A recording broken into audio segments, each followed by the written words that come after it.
the SADC Zimbabwe election dispute of 2024. Let's break it down. In Zimbabwe, elections are more than just casting votes. They're a battleground for democracy itself. In August 2023, Zimbabwe held general elections, but the outcome was far from straightforward. The Southern African Development Community, or SADC, played a crucial role, but not in the way you might think. The elections were marred by delays and discrepancies. In Harare, ballot papers arrived nearly 12 hours late. This wasn't just a minor hiccup.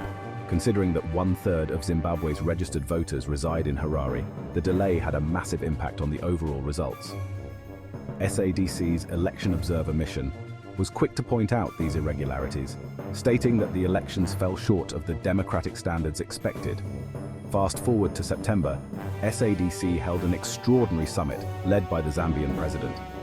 The summit was crucial. It confirmed the observer mission's findings, critiqued the conduct of Zimbabwean authorities, and even gave the Zimbabwean government a right to respond, a right they declined. But here's where it gets interesting. Despite the clear issues, there's skepticism within Zimbabwe about SADC's effectiveness. Charlton Hwenda, a legislator from Zimbabwe's opposition CCC, expressed doubts on social media about SADC's willingness to intervene. This highlights a significant rift within the opposition itself and raises questions about the feasibility of external influence in Zimbabwe's complex political landscape. SADC's challenges don't stop at just issuing reports. The real test is enforcing them. Historically, SADC has preferred a management style based on comradeship and stability over confrontation.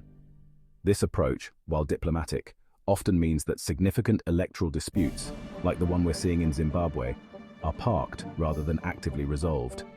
What does this mean for the future of democracy in the region? If SADC and its member states don't adhere to their own guidelines, the future looks uncertain. The situation in Zimbabwe is more than a national crisis. It's a regional one, affecting the reputation and stability of the entire SADC region.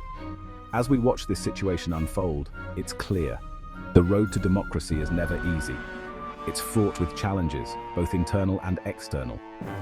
For Zimbabwe, the journey ahead is uncertain, and the role of SADC remains a pivotal one. Will they step up or simply maintain the status quo? Only time will tell. Thanks for tuning in. If you're passionate about understanding global political dynamics, make sure to hit the like button and subscribe for more insights. Until next time, keep questioning and stay informed.